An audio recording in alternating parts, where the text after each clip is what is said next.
Құрметті менің YouTube оқырмандарым, бүгінгі біздің тақырыбымыз жүзімнің пайдасы туралы болмақ. Ендеше кеттік. Жүзім дертке шипа болатын жеміс. Жер бетінде ең алғаш пайда болған өсімдіктердің бірі жүзім. Оның жапырақтарының ізі мен дәндерінің қалдықтары сонау бор дәуірінің қазба жұмыстарының арасынан табылған. Сондай-ақ деректерге қарап, мыс және қола дәуірінде жүзімнің дәл бүгінгідей өсіріле бастаған байқаймыз. Археологтар жүзім ұрықтарын көбіне өзен маңындағы қоныстардан кезіктірген екен. Египеттіктер жүзім өсіруді біздің заманымызға дейін 4000 жыл бұрын бастаған. Жүзім шағы олардан финдіктерге жеткізіліп, кейіннен римдіктерге тараған.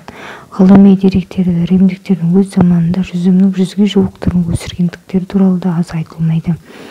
Қазіргі таңда жүзім ең көп өсірілетін аймақ Кіші Азия. Жүзімнің шамамен 10 мыңдай түрі кездеседі. Жүзімнің құрамында Р, С, В1, В2, В6, Д, Е, Р дәрумендері, калий, магний, кальций, фосфор, кобальт, никель, титан, бор, алюминий, силиций, иод, цинк, күкірт және марганец секілді микроэлементтер болса, піскен жүзімнің 100% граммында 100 граммында 154 грамм карбондық гидрат, 1 грамм протеин, 1 грамм май, 21 грамм фосфор, 0,6 миллиграмм темір, азаздан болса да басқа да элементтер, түрлі дәрумендер, су кездеседі екен. Жүзім құрамындағы магний адам денесіне де, мидың да, тынығуына да ерекше әсер етеді. Ол бауыр ауруларын, қан аздықты емдеуде көп қолданылады. Құрамдағы жеміс қышқылдары тартарик, малик, сукциник, фумарик, пируфик, гликолик қышқылдары бүйрек пен ішек жүйесінің жұмысын реттеуде, қанның тазаруы мен майдың еруіне көмектеседі. Дененің вирустарға қарсы тұруын да күшейтеді. Жоғары калориялы болуымен қатар құрамында өте аз мөлшерде май мен протеин болғандықтан жүзім өте тамаша қорекке жатады. Құрғақ жүзімде су аз болатындықтан оның калориясы өте жоғары, әрі темір мен кальций өте бай. Жүзім адамның иммунитетін күшейтеді, жүйкені тыныштандырып, терінің түлеуін арттыра түседі. Ол сондай-ақ аллергия мен бауыр буындарда тіс жиналуының алдын алуда таптырмайтын жеміс. Жүзімнің құрамындағы табиғи фруктоза денедегі жұмсалатын қуаттың аз уақытта қайта қалпына келуін қамтамасыз етеді. Түстен кейін қос жүзім немесе жүзімнің бір кесе таза сығынды шырын ішу денеге де, ми жасушаларына да өте пайдалы. Жүзімді қалай таңдаймын? Жүзімнің ең жақсысы ұстағанда қатқылдау болатыны және ашық түсті келгендері.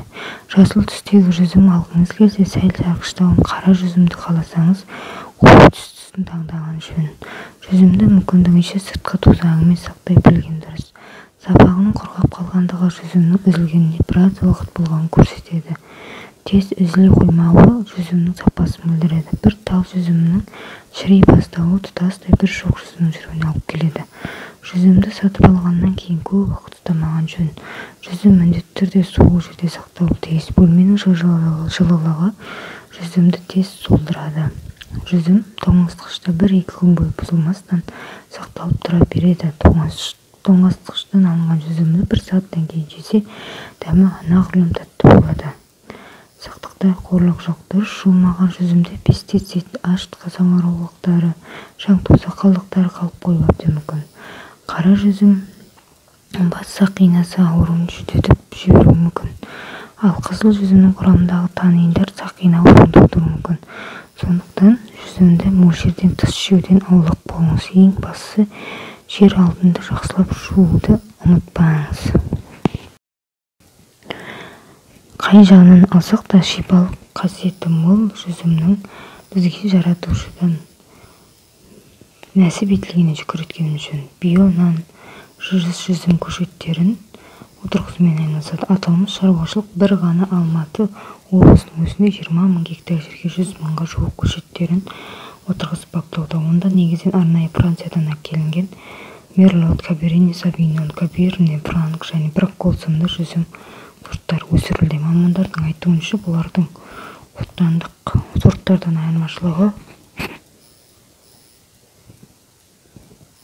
150 жыл өмір сүреді және өнімді әлдеқайда көп береді. 1980 жылы оңтүстік Қазақстан облысы бойынша 10 мың гектар жерде жүзім алқабы болған болса, 1990 жылы 662 мың гектарға, 2000 жылы 5,7 мың гектарға, 2004 жылы 3,9 мың гектарға дейін кеміп кеткен. Ал 1980 жылы облыс бойынша 125 мың тонна жүзім өндірілсе, 2004 жылы 31,3 мың тонна ғана жүзім өндірілген.